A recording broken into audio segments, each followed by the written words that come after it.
And I certainly don't think that black people should just expect racism because white people are going to stop being that way. There's plenty of people that are still going to be that way. But just because I'm white or we're white doesn't mean that we are. Yes, it does. Yes, it does. That's literally what that means. Look, my fellow rice cakes, I'm going to say something out loud that you would probably prefer I kept to myself, but we are terrible at self-examination because we are obsessed with being perceived as good.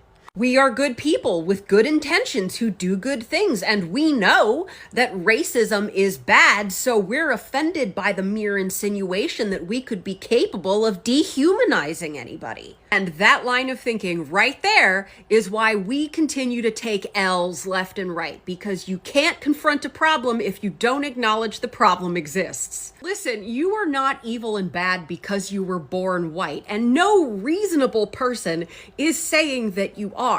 What we're saying is that it is a problem if you don't acknowledge what it means to have been born white in a racist society. It is a problem if you're not willing to examine the privileges, I know we all hate that word, but the privileges, the benefits, and the means of insulation we inherit by virtue of being born white.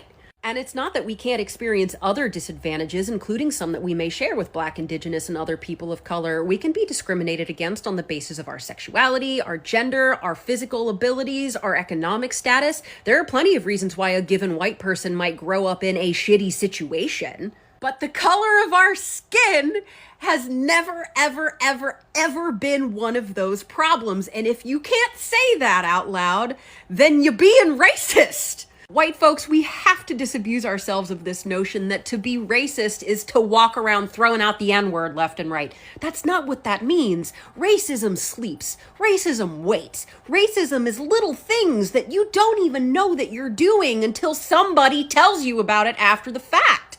If you could always see racism from space, then we, and by we I mean white people and only white people, wouldn't have been so shocked over the last few years to discover that so many of our loved ones are big old racist bags of shit. Because one, racism is subtle, it sneaks up on you, it manifests in tiny ways, and two, we never had to interrogate those behaviors because we were insulated by racism. Listen, bigotries of all kinds often manifest unconsciously, by accident, and the only way we can catch it, the only way we can be vigilant, is to rely on other people to let us know and then to build our experience around that knowledge. If you can just get comfortable with the fact that prejudice is an inherent part of the human experience, then getting feedback about it will involve a lot fewer tears and heartbreak.